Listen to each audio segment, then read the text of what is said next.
What's going on, everybody? Welcome back to another episode of the Reel Junkies. I'm your host, Farron, here again with my man Vito, coming to you with a review of a show that definitely came and went, and I'm sure maybe 5 of you saw it, but it has, I think, wider implications for the rest of the MCU, so we're going to talk about it, and that is Ironheart. And when I say it came and went, there's a lot of things working against this show. The marketing for it was terrible. Reviews, it got review bombed before it even came out. Before an episode even aired, it was like a 20% on Rotten Tomatoes. It was the worst. It was the worst. It was the worst show ever put out. Yes, before it aired. Before it aired, no one's seen an episode yet. Yeah. And then on top of that, like the way it was dropped, like it was 3 episodes to start. They did a 3-episode premiere, and then they dropped the last 3 episodes literally the next week. So when I say this show came and went, not in a good way. I don't think it really left a lasting impression on people. It's gotten a lot of mixed reviews. I'm glad you didn't say what I thought you was gonna say. What did you think I was gonna say? I'm glad it didn't leave a good. Yeah, you ain't. I'm not gonna say it, so we can just go ahead and gloss over that. Gloss over? Oh, the elephant in the room? Yeah, I don't know if we on the same page right now. Okay, well then put us on the same page then, gang. Help me. I'm good, brother. I am good. I'm gonna just go ahead. I ain't even saying nothing. This show. But I would just say I think this show had a lot of potential. I'll say that. And there are elements in this show that are really good. Okay, before we get deeper into this. Yeah. Before we get deeper into Ironheart, when we do our What You Knows, we always focus on one show. It's simpler that way. I think that we've been doing a lot more, or a lot more is coming out. So it's a little harder to focus on more shows than we like to. But yeah, we haven't done What You Watching in a while. I did want to point out, I guess this would be a review instead of a What You Watching. Yeah. But I wanted to point out 2 other TV shows that I'm currently watching. One is Banshee. It has Anthony Starr from who plays Homelander, and The Boys. He plays a ex-con who took over a sheriff's identity, and he becomes a sheriff of a small town.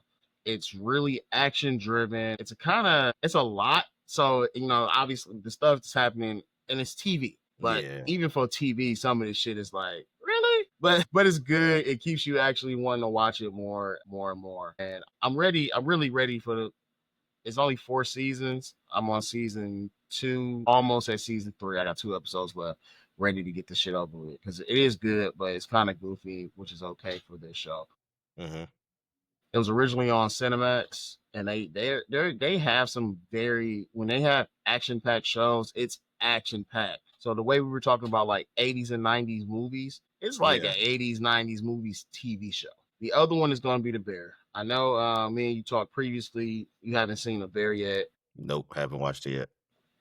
You previously said that you think The Last of Us is one of the best TV shows out right now. One of the better shows out, yeah, I think. I'm going to say that The Bear is the best TV show out right now.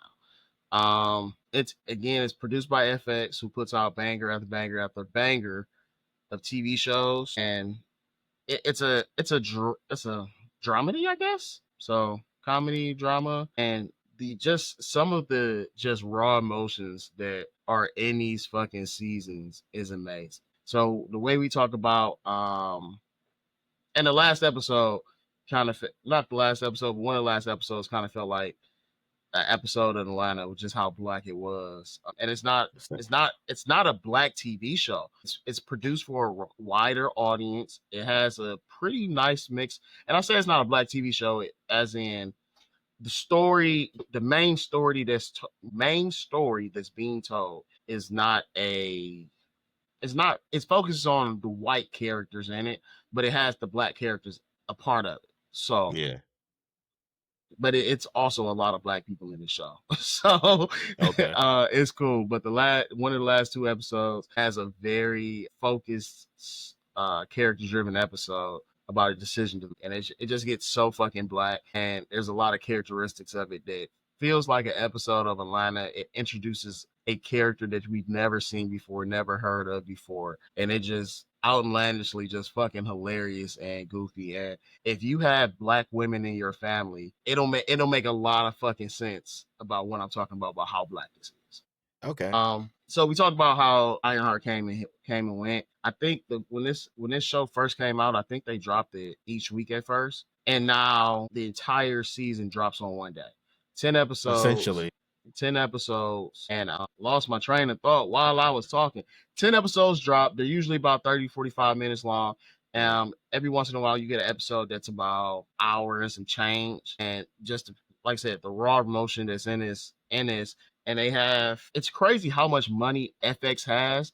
But then I remember that FX is owned by ABC, which is owned by Disney, because Yeah. we've seen fucking Jamie Lee Curtis. If you know who the Scream Queen is, the lady from she plays in all of um AHS horror shows on FX. She's in there. You got John Mulaney in there, and this is already on top of a pretty stacked cast. When you got Jeremy Allen White, who's big in his own, and then you got Ayo Edeberry, who's a comedian, and they just throw people in here. So very randomly, you will see a big ass actor, I would consider a big actor, and they're just doing some random shit.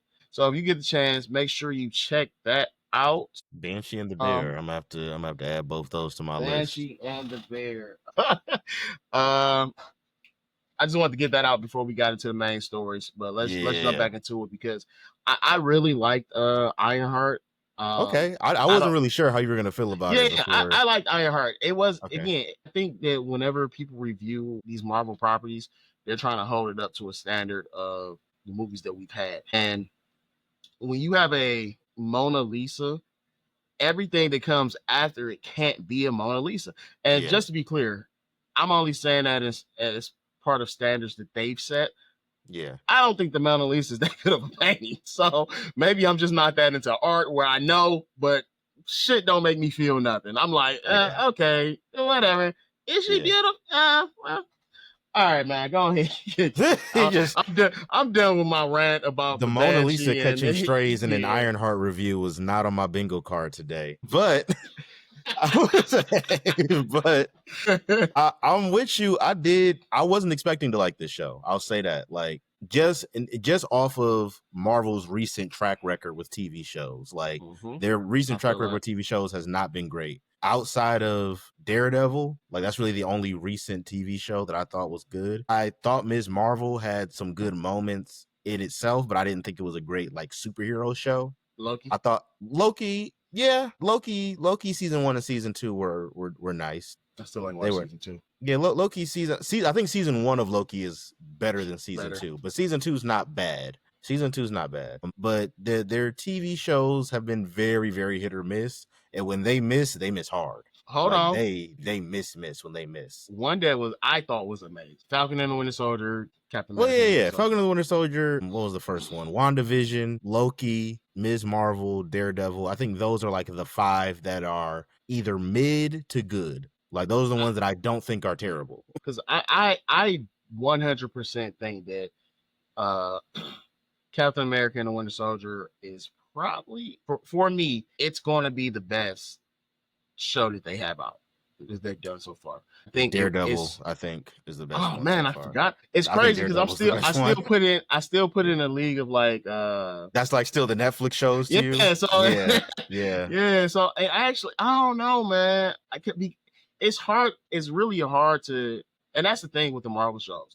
It's hard to pair them up against each other because they all have very different fucking feels. Yeah. So I don't even think I could throw. I don't think I could throw Captain America or Daredevil above each other because it just feels so different. So I'm gonna put them right up against each other because there are parts in both of those shows that I'm like, this could have been better. This wasn't that strong. But then you know what? Never mind. I'm put the Daredevil up there. Daredevil is 100% up there. That's the best one. I didn't like who they had as a villain for Captain America and Winter Soldier, and I thought that could have been told a little better. Yeah, I would agree. Her reasoning was solid, but her motivation was not really there because they didn't want her to be a bad guy, and that's a problem that I have with Marvel. They still tried to give her like a sense of morality, which I think some of the best villains have that though. Like to me, the most compelling villains have some level of you're evil, but your point, you're able to articulate your point in such a way that I see where you're coming from. I don't want you to succeed, but I see where you're coming from. I feel like those are the most compelling villains. I get what you're saying, but Marvel puts that on every one of their villains. No, they do And not. they put it on a lot. The best villains they've had, they put that on like say a Killmonger or a I knew Thanos you was or gonna say it. It was gonna piss me off. Killmonger is I one of knew them. you I was gonna mean, say that. you may not think that, but the vast majority of movie-going It's audiences wrong. had that opinion of Killmonger. They're You wrong. are They're entitled to wrong. your opinion, sir, but most people felt that way about Killmonger. Especially for producing or putting out a new Captain America. Give me a full-on villain. I'm Yeah. fine. I don't need this fucking villain who's on the fence about what she, because they were killing Yeah. people in that shit. Yeah, yeah. Don't give me somebody that's on the fence about what they're doing. And it's Make okay them to start evil. yeah, it's okay to start out that way. Yeah. And that's the thing. And we've not even talked about Ironheart yet, which is crazy. I'm gonna get off of this real soon. We're gonna get there eventually, y'all, I promise. When you have Daredevil, you have someone who's he's evil. Okay, there's not a single good bone in this man's body. The entire time we're watching this, me and you are going back and forth like, okay, he hasn't done anything yet. Yeah. We know Wilson Fisk, so we know what's happening. We know what's going to happen. Yeah, Wilson Fisk is inherently just straight evil. There's no. So the entire time we're like, all right, boom, boom, boom, boom. This is going to happen. This is going to happen. We're expecting it to happen. He did good things, but he didn't do these good things to be good.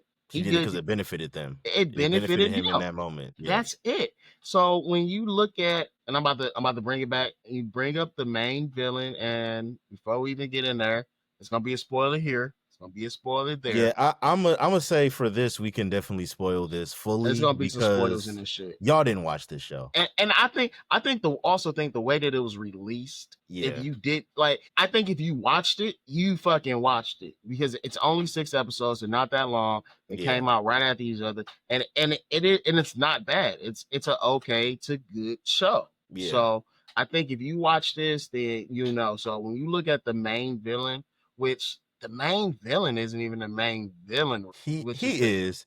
I would say the Hood is the main villain of this show. I don't think he's not the puppet master, no, but he is the main villain of the show. No different than Loki is the main villain of the Avengers movie. That first Avengers movie. Okay, Loki is the main villain. Yeah, I get that. Okay. Puppet master, but he is the main villain of that movie.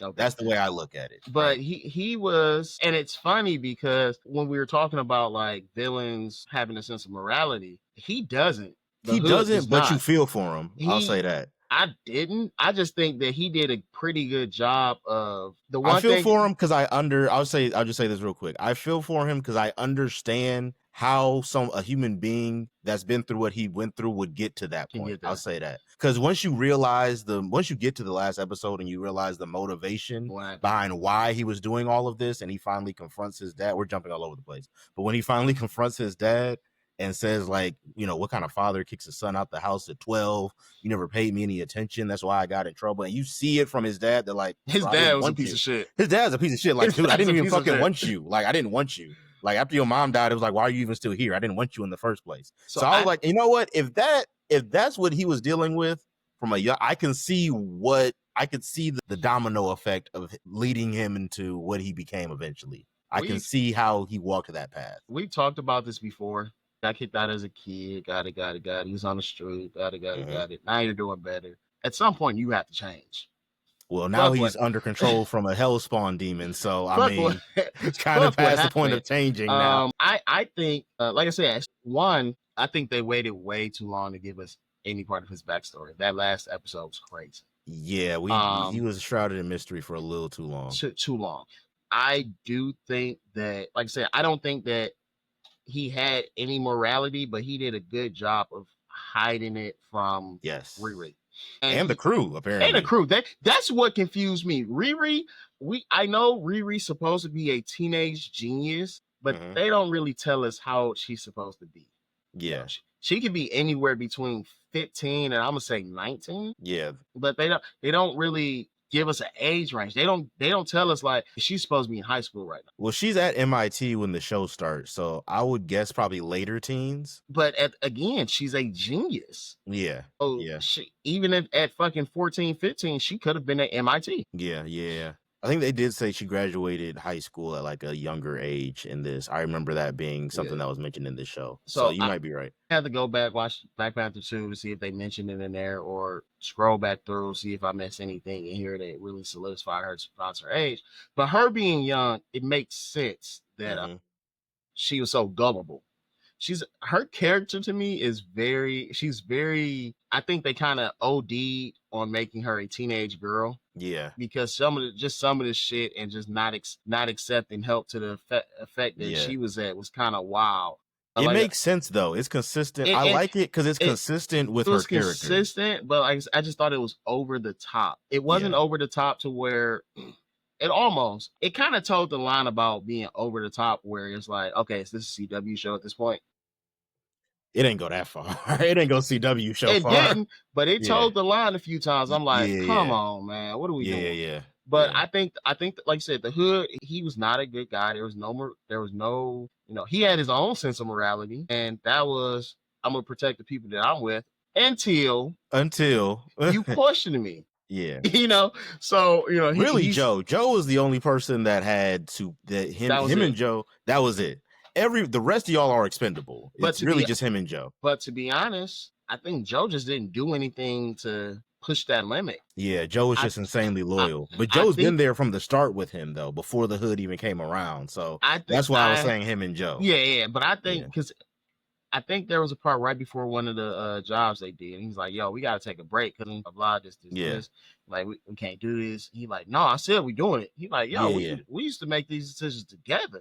Yeah. And then he goes, "Well, if you said," and he starts to like fade off and like, "Yeah, you're right. I'm sorry." And then he sees something on the news, I think it is, and he goes, "Nah, we going." And he goes, "All right, bro. If you say we doing it, we doing it." And he just didn't want to. He didn't push back too much. Yeah. And I think if he would have kept pushing back, he would have killed him. Yeah. And again, he's telling everybody, "Hey, we're family this, we're family that." Okay, well, now that this guy can't do his job, which was that that's not Eric Andre, was it? Are you talking about Rampage? Yeah. That's Eric Andre, right? Yeah. That's a wild pull, first of all. That was very random. For a Disney project, Eric Andre is very wild. But I guess Hannibal Buress was in he was in a Sony project that's produced by Marvel. All right, man, but he's killing people he kills anybody that doesn't benefit him. Yeah. As soon as you stop being a asset to him, it's a problem. Yeah, because really, I could understand his motivation to want to take out Riri, right? Because you think she's responsible for your closest friend's death. But when I found out they killed Rampage, I'm like, I mean, I get it. He knows too much about the crew, so he's a loose end. But like, y'all kind of kicked him. It ain't like he left on his own. Y'all kicked him out. And you know what I'm saying? Like, he didn't voluntarily leave the group. So I knew he died, but I'm sorry, I thought he had died. They killed him. I wasn't sure until it happened. And I only say that because when he was like, make sure we find his replacement before we get rid of him or fire him or some shit like that. I'm like, you're going to kill him. I kind of figured just the way they were playing it, because I feel like his name was mentioned at some point before we officially knew he was dead. I was just like, why do I feel like they killed Rampage? And then you see the police outside Riri's house, and I'm like, okay, cool. I was glad to know I was on the right track. Yeah. But I honestly, man, to me, some of the things this show does very well is the key characters, like the characters we're supposed to care about, they execute those characters well. I thought Riri was done well.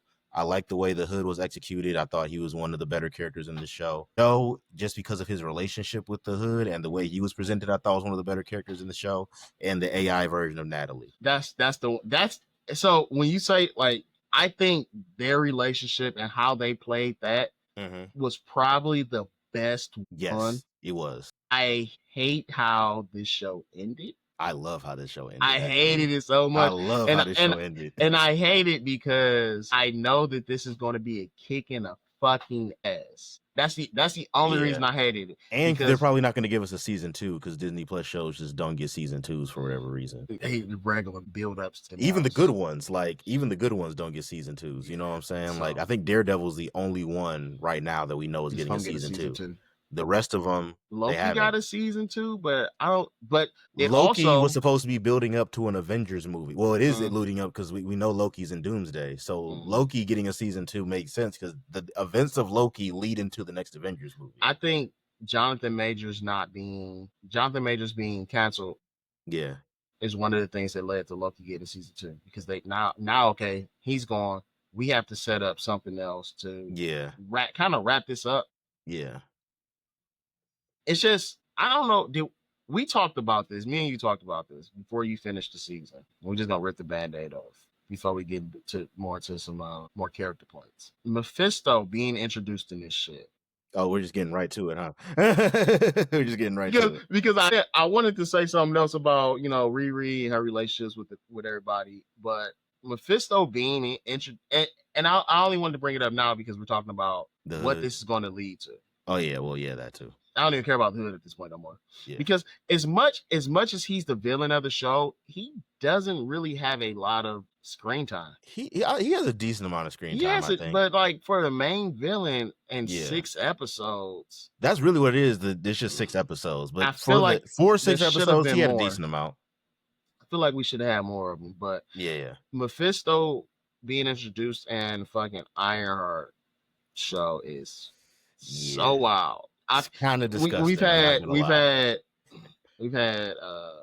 WandaVision, who's a magic user. We've had Loki. We've had Spider-Man, he's had multiple dealings with. We've had Daredevil, he's had multiple dealings with. And we had a Doctor Strange 2 movie. Like, I'm just naming so many other places where Mephisto would have made more sense. So many other places. This doesn't make sense. And I said this when me and you talked about it last week. Heck, first of all, Sacha Baron Cohen as Mephisto is fucking amazing.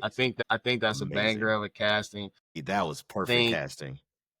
Sacha Baron Cohen, I think, is so underrated as an actor, and this happens so often with comedic actors. I agree. Comedians and comedic actors, I agree, where they play so many funny things that when they have a very serious role, people don't go see it, or they're just like they count them out. I heard that before the show came out. Like when I was talking to somebody, and I was saying this was before we knew for a fact Mephisto was in this show. Right. I was talking with somebody and I was saying like, yeah, like I'm assuming Mephisto's in this show because we're kind of getting an idea from the hood that his powers are tied to something demonic. And before the show came out, they announced Sacha Baron Cohen was in the show, but they wouldn't say what character he was playing.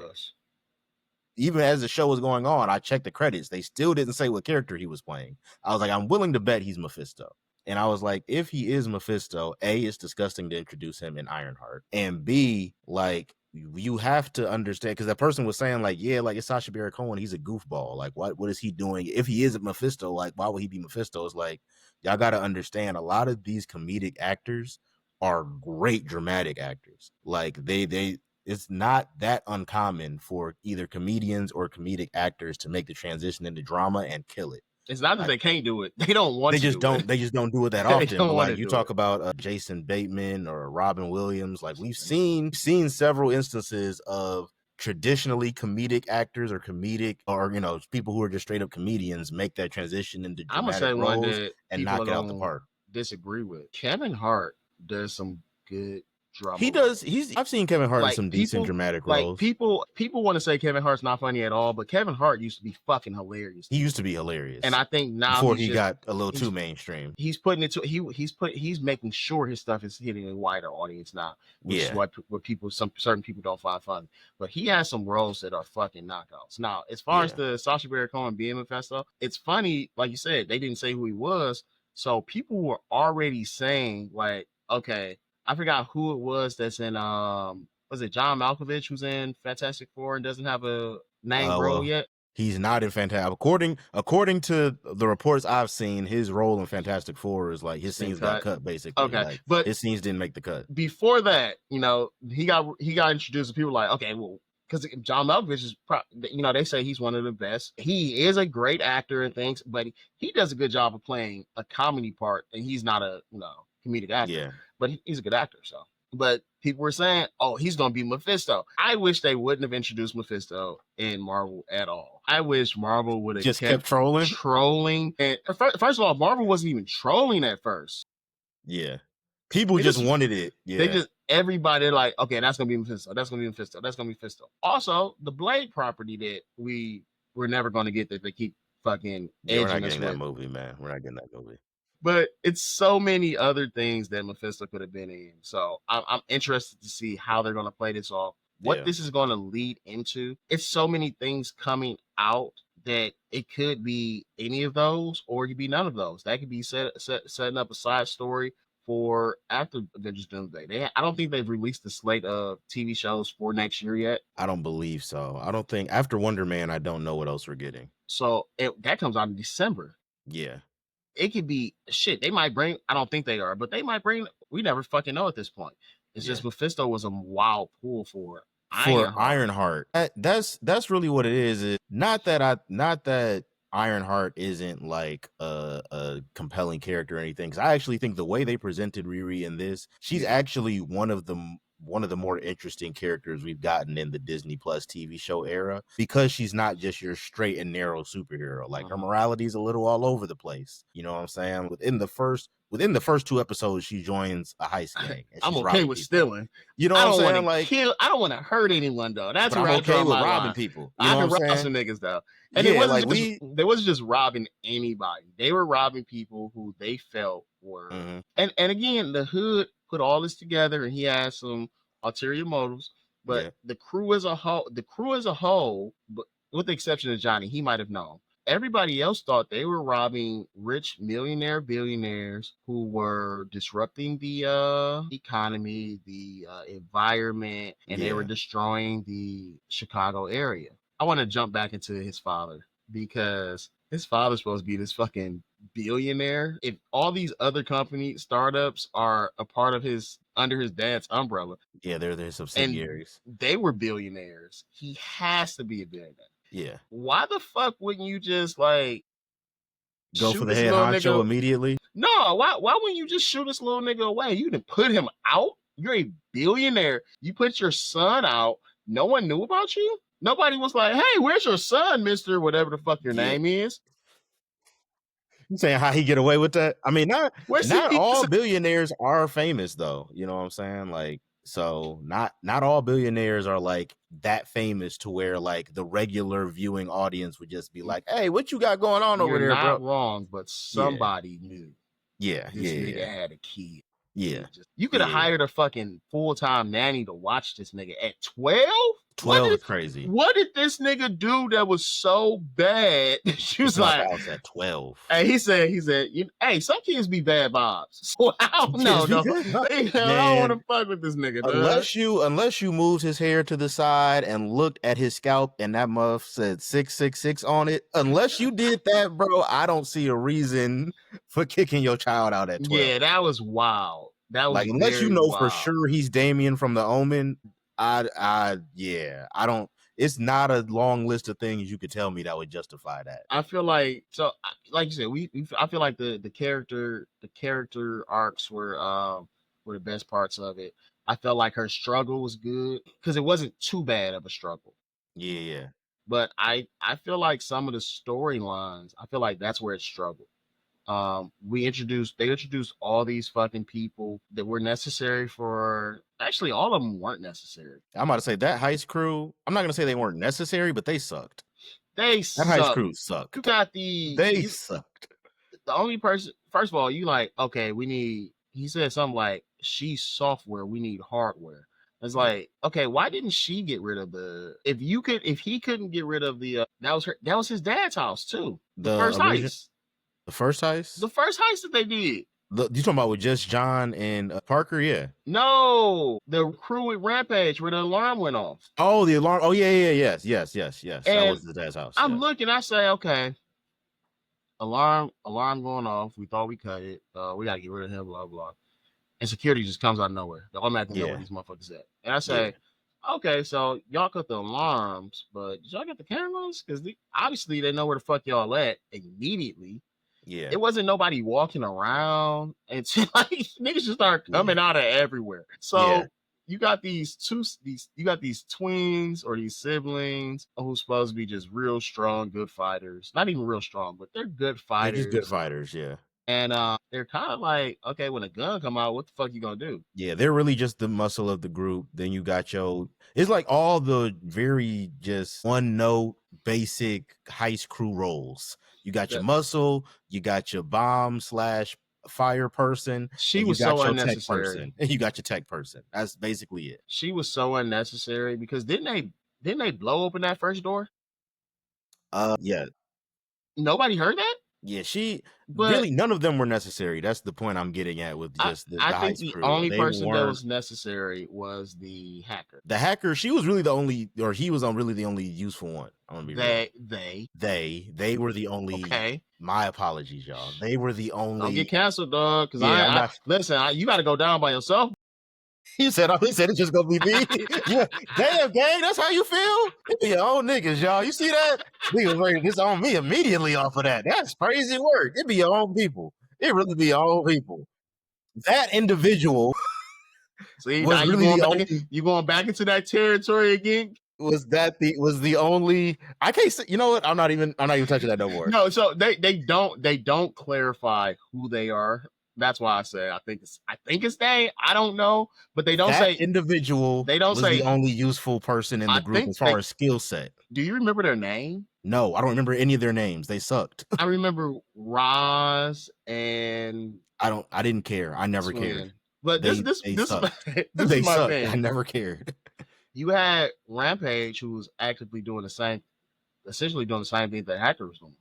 When they got Riri, they weren't doing the Yeah. shit that they were doing now. They Yeah, were I was very confused on why Rampage was necessary after a certain point. I was like, wait, so why did y'all have Rampage in the group they, again? If y'all to had, be if this hacker can do all this by themselves, then why was Rampage even a part of the group, especially if he was fucking up like that? because she has AI that can hack. Yeah. So they could have just had him to begin with and said, yeah, we're gonna get rid of them and we're gonna get rid of Rampage and we need a new Yeah. hacker. This and this. Yeah. It was very confusing. Like I said, yeah.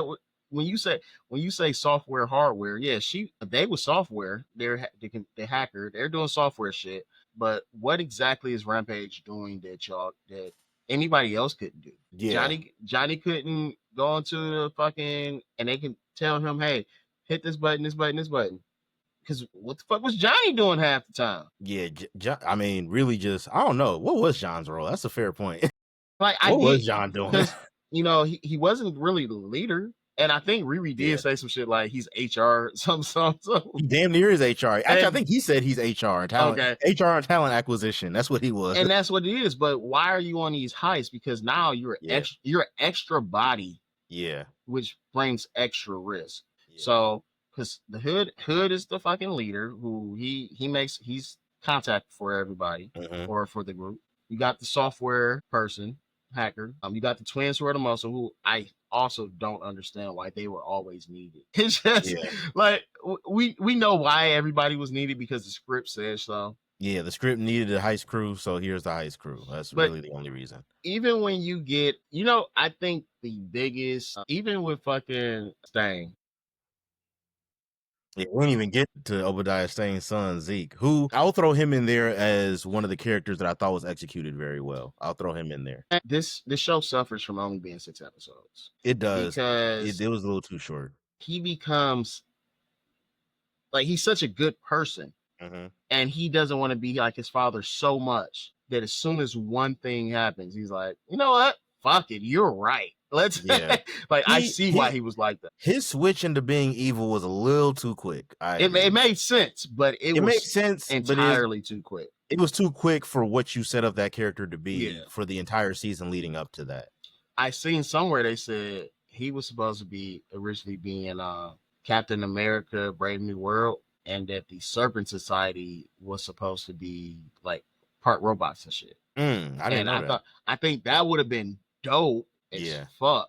That movie had enough villains though. Well, obviously they wouldn't have had Yeah, the leader in there, and yeah, probably, yeah. I mean, Red Hawk would have probably not Red Hawk. Red Hawk would have I'm been about to say without the cool. leader, you don't really need Red Hulk at that Yeah, point. Like their storylines are connected. But I'm gonna say really the key positives for me in this show were those key characters and their dynamics within each other and their performances. I thought that was done well. I thought the way Riri was portrayed as not this just run of the mill goody two shoes, always doing the right thing hero. Like she was a very flawed character, which because we got kind of enough made of her, those. yeah, it made her feel a little more real. Like it made her feel like the audience can connect a little bit more because she's not just this perfect hero. Like she's a very flawed person, and they showcase that throughout the entire show, and they stay consistent with it too. That she is a flawed person. And she's also a child. That I Yes. don't think they lean into enough. Yeah. like, Yeah. like Yeah. kids are going to make mistakes. Yes.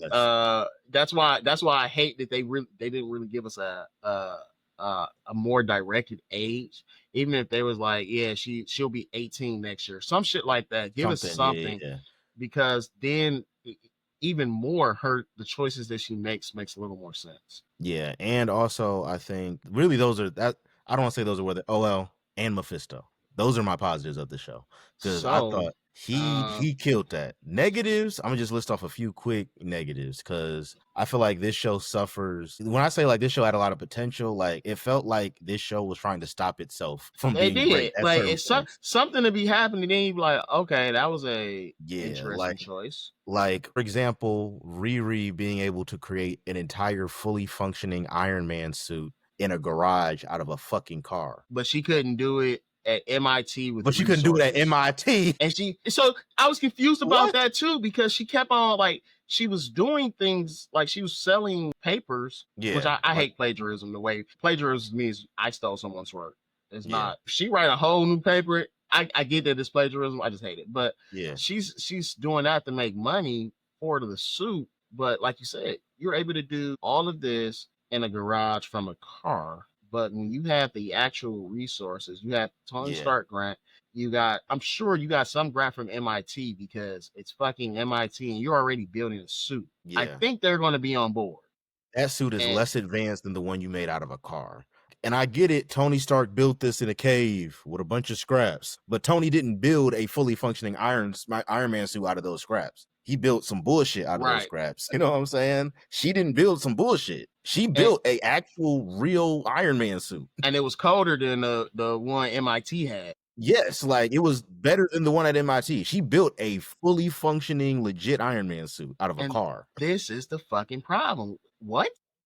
Like I couldn't, I can only suspend my disbelief so much before I just got to start calling bullshit on certain And the things. only reason the suit stopped working is because it was, I don't know why she would do this. It was still tied to MIT's system. So it Oh shut yeah, down yes, and it fell yes. apart. I don't know why it fell apart. MIT suit. Yeah, yeah, That was a very interesting choice where parts to just start falling off of it mid yeah, flight. yeah, I don't. yeah. It wouldn't land first. Like, oh, we're landing you. You can't.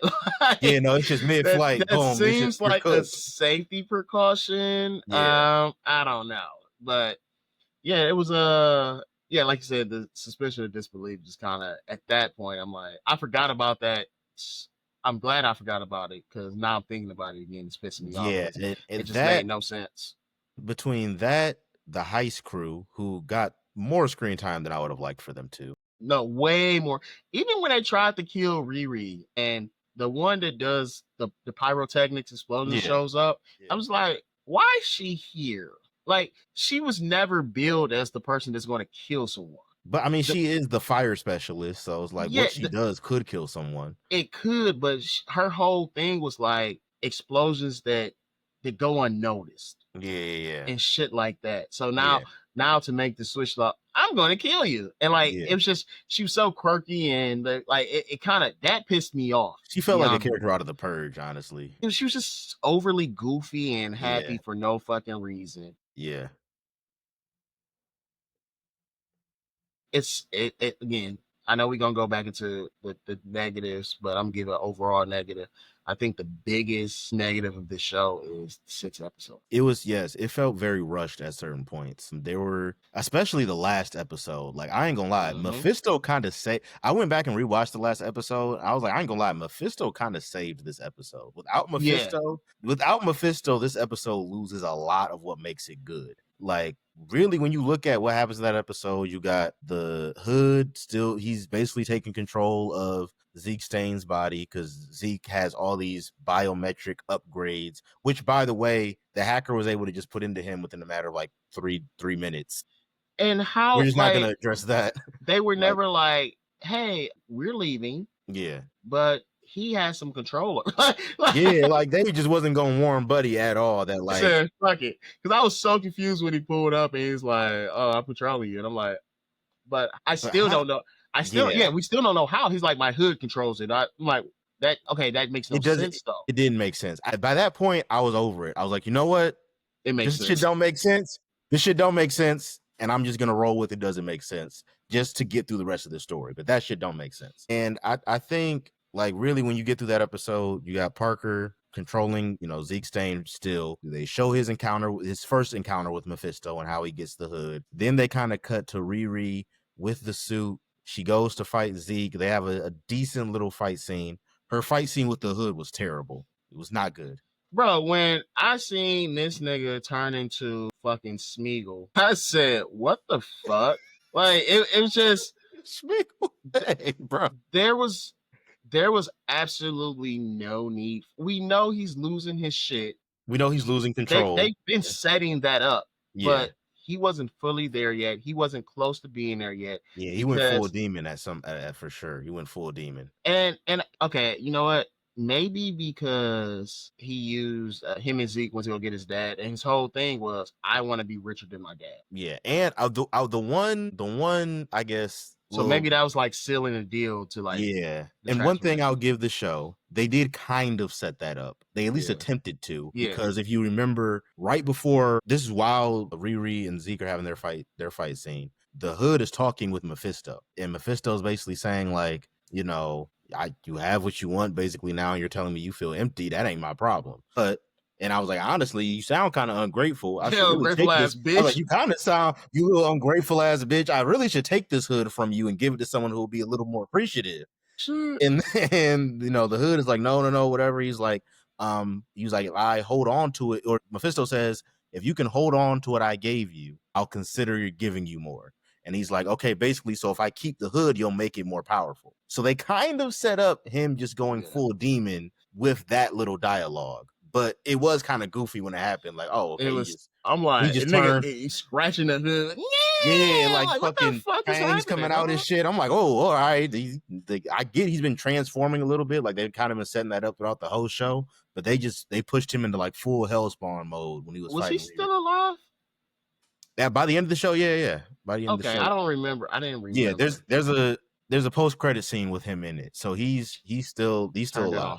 Yeah, I didn't know about the post-credit scene until I was scrolling and I was like, oh, it's a post-credit scene, and I went back and watched it. That's when I rewatched the last episode again. Okay. Because I was like, I just want to see Mephisto scenes again too. So I just rewatched the whole last episode. And that's when I kind of sat and went like, if you take Mephisto out of this last episode, it's not a great last episode if you take Mephisto out. Mephisto makes that last episode good. Because of his presence, that last episode is good. Because after that fight scene with Riri and Parker, which was just terrible, that's when Riri confronts Mephisto, and to me, that's the best scene in the show by far, and it's not close. Yo, when just him showing up, period, was funny because he goes, when did you get a British accent? I love that. I love the fact that Mephisto is like not consistent in his form, the way he speaks, because that's not his real form, right? I would have liked to see him be fucking like literally anybody else as well. Yeah. So like I would love to see that actually progress where Sacha Baron Cohen, if you want to have Sacha Baron Cohen as the main Mephisto and his red, all this good shit, I'm cool with it. But I would actually like to see another actor pop up and be like, like that'd be cool, because he says, I do this to communicate with these people, so everybody else. Yeah. And like you say, I think usually when you don't get enough screen time of an actor or a character, you like, yo, it was kind of miss. I feel like he had just the right amount of He screen did. time He did. to He was make effective it in the good. way they used him. Very Did you see effective. there was a post. They said that when he's like playing with the spoon, Yeah, that there's and you a see the reflection of what he actually looks like. I saw yeah. that in the scene while I was Okay, did watching you? it. I went to go Yeah. back and go I watch it to peeped it see if in I the could see scene it. because I was watching it and I know because they kind of pause with it. Like it's not a quick Okay. shot. Like Okay. he's stirring the spoon and he like taps it twice very slowly. So it's like they kind of telegraphed it when he tapped it. And I'm looking at the Okay. reflection, like, oh, okay, so we do get to kind of see what his real form looks like, at least in the reflection, and not just Sacha Baron Cohen. But that conversation he has with Riri, I thought was phenomenal. That Yeah. was the best scene in the whole show because it sets up a few things. A, it reestablishes how manipulative Mephisto can be and how he can really play with your mind and with your emotions to manipulate you into giving him what he really wants. And then also, it also reinforced the character of Riri that we've been seeing throughout the whole season, right? We've established Riri is not your straight and narrow, always on the side of good type of hero. She will get down in the dirt and do some shit she's not supposed to do. Like we've seen that. We've seen she's capable of that. So, and another key, which is what I think the bigger overarching story in the show, is that Riri is grieving. She lost her stepfather and she lost her best friend Natalie, who she recreates through the AI in the Iron Man By suit. accident. By accident, she didn't intentionally recreate her, but she accidentally recreates an AI version of Natalie through the Iron Man suit. And part of the reason when she shows Natalie to Natalie's brother, and Natalie's brother is like, whoa, why would you create an AI if my dead sister was wrong with you, right? The reason Riri doesn't immediately delete her is because it's like, yeah, well, I still need her around because I'm not over Natalie's death, and this is what's keeping me going. So they set that up that the one thing that Riri has never gotten over, the thing that is still, causing her immense pain and grief is the loss of Natalie. I mean, Even when she loses the AI version of Natalie, okay. she starts losing it. When she Yeah, created her, she's like, no, no, no, like because her mom says it at one point, like you didn't face this, you didn't yeah, like when yes, after it happened, you went off to school and you don't want to talk about it, you don't want to talk about this, you don't want to do this, you're not essentially she's not dealing with it. So yeah, when you accidentally create your best friend and you're seeing or anybody and you're seeing their face and it's moving and it's talking to you.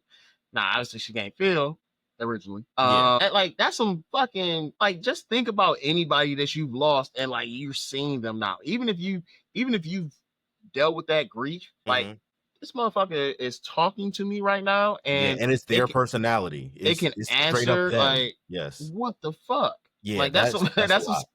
so even then, we seen that she wasn't dealing with it, like, cause she freaked out when Yeah, she seen it, and she was trying to actively figure out how to get rid of her. yeah, But throughout the show and their trials and tribulations, she's yeah, like, okay, well, shit, you like her, just like this, don't. I'm a user. I'm interested to see how that's going to end, though, because we seen how yeah. the brother had every right to be upset.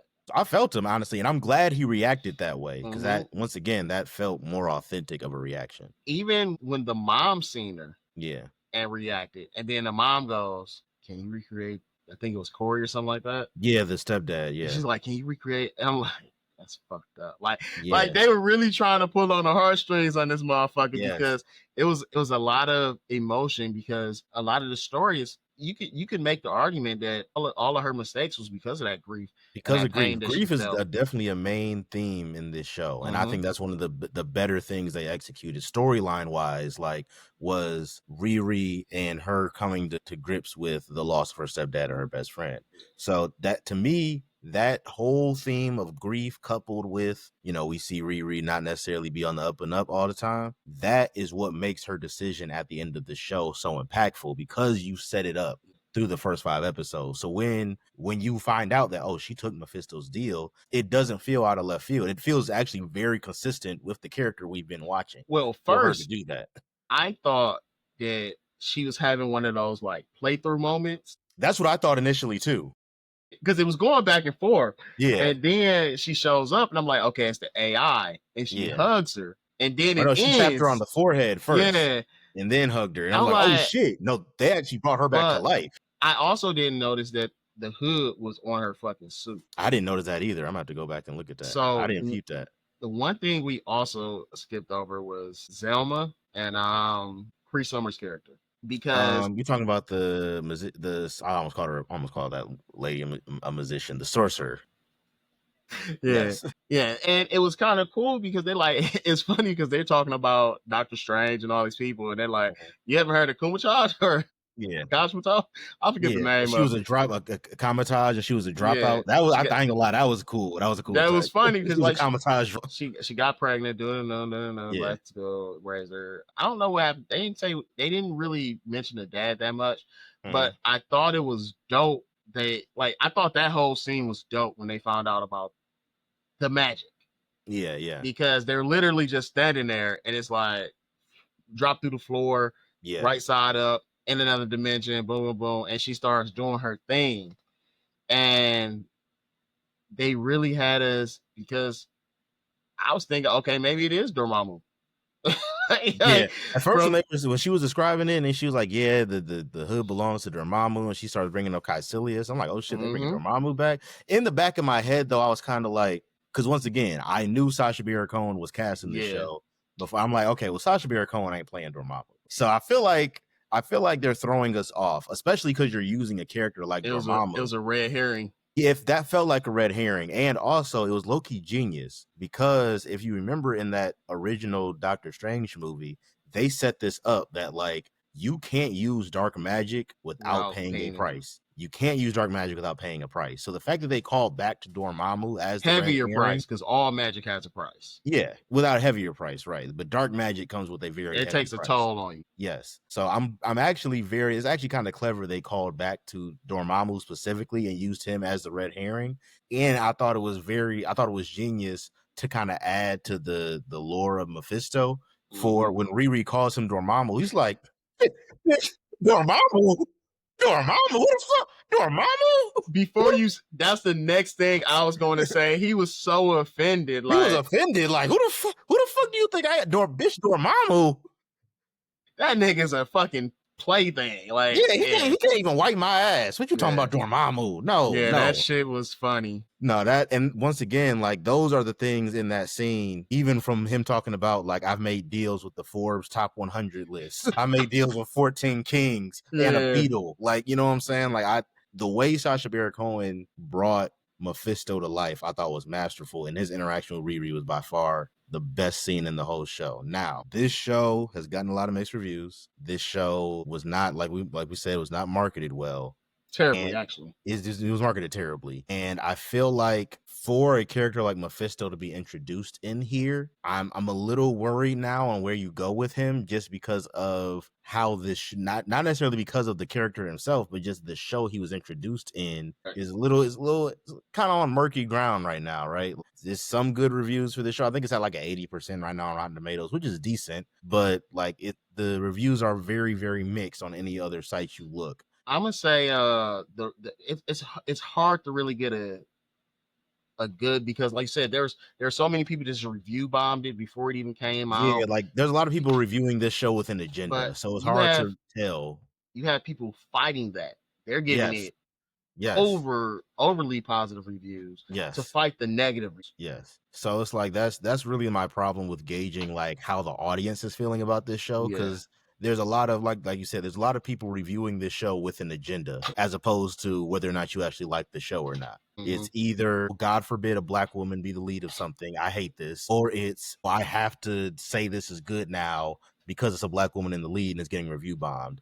And like the fact that it had that many reviews for the show even came out is a testament to how much that's been happening. So I do feel like that's why I say it's getting mixed reviews, because I have watched some reviews of people who gave legitimate, credible reasons on like, no, this show is not good and here's why. And I actually agreed with a lot of the reasons they had on why the show wasn't good. I agree with those reasons as well on why the show wasn't good. I just think the good moments in this show were good enough for me to still enjoy it. Way the bad. Yeah, but like I still think this show was, it's like mid. It's like slightly, it's like, I don't even want to say it's slightly above average, because the good parts of this show aren't like outweighing the bad. They're like carrying the bag. They're like carrying the team on their Yeah. back. You know what I'm saying? It's like the one good player on a team that really don't got no business being that good. It's like when LeBron took that Cavs team to the finals. Like that's kind of what this show is. Like there's parts of this show that are LeBron. Are we gonna make it to the finals though? That's And the the question. rest We don't know yet. No, I don't think we're making it to the finals with this. But I'm just using that as an example of like this show has like a few things that stand out that are very high quality and very good, but the rest of the show that doesn't, I guess, measure up to that, those things weigh down a lot, and it's hard for me to. That's why it's hard for me to like hype this show up too much, because the negatives are negative and they are prevalent. Like there's whole episodes that I think suffer because of it. Like the second episode, I did not think was very good. I did not think episode 6, the last episode, like if I can remove one character from your episode and now the episode is going to be low key ass, I don't consider that a good episode. Even though I enjoyed episode 6, but I when I went back and watched it in that context, I was like, if you take Mephisto out of this episode, even watching 6, I didn't need to go back and watch it. The magic is overpowering the 8. Huh? Yeah. Like I feel like so many other things could like it's just like we know why they did it. Because the story told you to do it. It needed her. I'm just interested. I need to see their roadmap, man. Because I know there's a plan there. I know that you don't introduce Mephisto just as a one-off in the Ironheart. I hope not. I would really hope that's not the extent of what we're getting. And we know Ironheart's coming back somewhere. She's gonna be in Doomsday, if not anything else. I don't think we're getting her in Doomsday. You don't think so? I don't think we're getting her in Doomsday. No. I feel like she might pop up though. I wouldn't mind having her in Doomsday, but I don't think we're getting her in Doomsday. But like especially not after the way that show ended. I don't think we're getting her in Doomsday. No. It's just so much, like you said. Because I'm ready to get my review. I think there is some good, but there's also some bad things in the show. And so I think Riri's relationship with everybody was good. That's the strength. And her grief are the strengths. Yeah, I don't think her character was as good as I would have liked her to be. I think she was a lot better in Wakanda Forever. I liked her more in Wakanda Forever than I did in this show. Definitely I agree with you. And I actually want to go back and watch it to figure out, because I thought they took her from San Diego or LA or something. I thought it was California. I don't remember exactly. That's why I had to go back and watch it, because now she's at MIT. And she doesn't have a degree. How long has she been in school? That's why I'm like, I know she's still young, but they don't really tell us how old. And I feel like they may have told us in Wakanda Forever. Yeah. I felt like some characters weren't necessary. I felt like her brother, not her brother, but Natalie's brother was kind of Xavier. They was just thrown in there. She was an unnecessary character. It was unnecessary to me. Like you said, most of the heist crew. Terrible. They were so terrible. I don't even think they were unnecessary. They were just terrible. They were just overly goofy. Bad. And when we talked about grief, the good part was that's how the crew came about. It was they were all dealing with their own types of grief and pain. Yeah. I think, Natalie relationship with Riri was good. I think her mother's relationship was really good. And I agree. It got very black a few times. Very. Her mom was fire as well. Shout out to Miss Williams. Shout out Miss Williams. Yes. Love the aunties. Love the aunties. We'll continue. We know. Calm down, man. Calm down. I think that the hood, I liked them. I didn't like them. I don't know still. Yeah. I really don't know. I feel like we just didn't have enough, because I think the episode is usually 8 episodes in a season. Yeah, this show suffered from having 6 episodes. This one only has felt 6. Rushed. Felt very rushed. Like they took a bunch out. We already said they didn't market this shit. I don't think we seen a fucking actual trailer till last month, the month before. Yeah, and it was we've known this show was coming out for almost a year at this point. Yeah. Then you got Robert Downey Jr. doing fucking day of marketing, week of marketing. Not even week of the show. The episodes dropped already. The episodes had dropped already, and you got Robert Downey Jr. doing marketing with Dominic Thorne, which is cool. But y'all should have been doing this as the lead up to the show, not drop this after the last episode already aired. There was no press run. Like they had a few episodes where they were on talk shows like the week before. And Yeah. to be honest with you, I really don't feel like we really don't need that, but we didn't have trailers to Yeah. kind of lead us to that because Yeah. WandaVision didn't have them. I don't think Loki didn't have them. Like a lot of these shows didn't have them until afterwards, where going on shows and talking about the show and everything. Yeah. So it's just the fact that we didn't get anything, and then we got this stuff that's like, okay, here you go. Y'all complaining about it because people were. I seen more people complaining about not seeing anything about the show than I did seeing things about the show. Yeah. We knew Riri was gonna be in there. Obviously, we knew Dominic Thorne was gonna be here. She was at DreamCon too. She had a little. I Oh think wow! Shout out. she showed a. I believe she showed a trailer at DreamCon. I wasn't in that session where she was at. Okay, that's fire though. But we knew Dominic Thorne was in there. Anthony Ramos. Yeah, Anthony. Anthony Plays the Ramos is hood. in it. Who's a pretty like his star has been growing a lot bigger. Yeah, And then the guy that plays Johnny, I don't know that actor. we knew Like he was I a recognize him, but I can't remember his name right he's now. been in a few things that I've watched. He was in a few episodes of Sons of Anarchy. He was in I think it's Bad Girls or Good Girls. I can't remember the name of it. So Stephen Hendricks is in it, and he played a pretty prominent role in there, which I know is a reason why a lot of women watched it because they love him. Like a lot of women that's not into shit, like into like Yeah, comics and shit, they watched it because of him. because of him. That's okay. Let me wrap up my review because I'm getting sidetracked again. But for the majority, I think the cast should have been for you to put 6 episodes. The cast should have been smaller, and I think the story could have been a little more direct than Yeah, a this little roundabout tighter. way A little tighter. because you have too much. Yeah. I didn't need to know about. I didn't need to see fucking Johnny manhandle Slug. Yeah. Or I'm sorry, Clown. That was Clown. Yeah. Slug was the hacker. Yeah. Okay, I didn't need to see that happen. And then she still said, oh, yeah, I'm sad about it, but also fuck him. And then, like, you're like, yeah, we had our differences, but you shouldn't have killed him. It's like, okay. And then nobody wondered where Rampage was Yeah, I ain't gonna lie. When Riri was like, yeah, Parker killed Rampage, and then the crew was like, what? I'm like, y'all not about to sit here and act like y'all didn't know that, bro. You lie. I'm like, y'all are not about to sit here and tell me y'all had no clue that Parker killed Rampage. Stop, bro. Stop it, bro. I see, and I'm running into the thing where I run into again. I don't want to go too low. I don't want to go too high. I know exactly where I'm going already.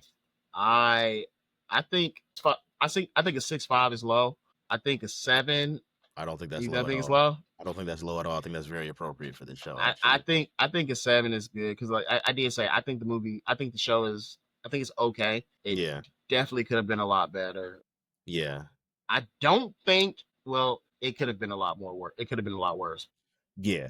We've gotten a lot worse than this from Disney Plus shows. Like this is better than Secret Invasion. This is better than She-Hulk. This is better than Moon Knight. You know what I'm saying? Like we've gotten some bullshit. So this is better than that, but it still suffers from a lot of the issues that we would complain about from the. That's what I was just going to say. It just executes certain things very, very well to make up for it. But one thing I know, Disney and Marvel has made a lot of changes to how they're releasing content now. I think they're getting some more because before they didn't really have traditional showrunners for a lot of these shows, which is part of the reason why I think they suffer. They're starting to change that now. And I think you're starting to see the result. The first show we've gotten under like the new regime, because keep in mind, this show was still shot under the old regime of TV runners for Marvel. The first TV show we got under like the new changed model that was shot under the new changed model was Daredevil. So between that and the way Ironheart ended, I think there's hope for Marvel TV shows going forward. But Ironheart, and I actually would like to see a season 2 of Ironheart. I feel like we need a season 2. Yeah, I think a season 2 of Ironheart would be a lot better than season 1 because now you have just a different group that will be able to film this from start to finish versus inheriting it from the previous regime. I love what you said about, like you said, the issues that we would be complaining about, or not even that we did complain about. I don't think we didn't review any of those that we like just thought was terrible. I think I hands down think Secret Invasion was the worst show. That's the worst one. That's the worst one by far. Moon Knight was another one that had a lot of potential, but it had a lot of moles in it. Where it's like, okay, well, to me, Moon Knight and She-Hulk both did the same thing. The first 2 episodes was like, oh shit, y'all might have something. The rest of the show is what the fuck did you, what? She-Hulk What? suffered. I think She-Hulk suffered for an entirely different reason. She-Hulk suffered because they tried to lean into the joke, and it didn't go over well, like it did with like it does with Deadpool. They leaned too far into it, Into and her then breaking the fourth wall, and I'm like, I get She-Hulk does that in the comics, but She-Hulk and Deadpool I'm are fine different with it. characters. I'm even fine with her Deadpool doing is it. funny and charismatic. She-Hulk is a lawyer. It's just the way that she did it was not good. And then when you have that last episode where there's not an ending. Yeah, I don't like, what was that? That last episode was just chaos. What was that? Kevin is a AI robot that writes the scripts, and it was like that was not it. They really tried to play into like that. That's the fourth wall break that I hated the most. The rest of her stuff was really when she broke out of the Disney Plus logo, I was like, all right, bro, come on now, y'all. This ain't it. Saying all that, I think I'm gonna leave it at a 7. Like I said, I think 6.5 is too low. I don't think that's too low at all. I'm actually about to go lower than that. But again, that's the beauty of us having these, because we're almost never. I think not the last one, because I think I rated but I think we had like 2 weeks in a row, maybe 3, where we was like, yeah, I'm on the same page. Yeah, we're on the same page, and that doesn't normally happen. So I think it ain't happening today either. It ain't happening today. I think a 7. I think a 7 is appropriate. Okay, I'm not mad at that. When you give your rating, let me see again. I might rethink it, because I feel like I could have gone lower, but yeah. I said this before. Sometimes I don't want to go too high because I feel like I'm glazing it. Sometimes I don't want to go too low because I feel like I'm shitting on it. Yeah, I'm gonna go with a 6. I'm gonna go with a 6 because once again, the things that work in this show, they work very well, and they were enough to keep me engaged and interested throughout the show. So if you can do that to me and I'm engaged from start to finish, I will give a show a lot of grace for that, even if it has other it has other flaws. So between the way Riri was portrayed, I really like the way her character was presented for a lot of reasons, because she wasn't your standard hero. She had her flaws. She felt very relatable and real. I liked the dynamic she had with her family, good and bad. Mm-hmm. I liked the way grief played a role into her character motivations. I really liked I liked the Hood. I ain't gonna lie. I liked Parker as a villain. I thought he was portrayed very well. I thought his dynamic with John, and then learning about his motivation of all of this was just to get back at his dad, who kicked him out the house at 12. Like, these nigga jumped off the porch at 12. Man, what? At 12, nigga. At 12. That shit is nuts. Like, all of these things I felt were this show did a good job of encapsulating pain and how it impacts people and how it changes and influences their motivations. I thought this show did a good job of portraying that.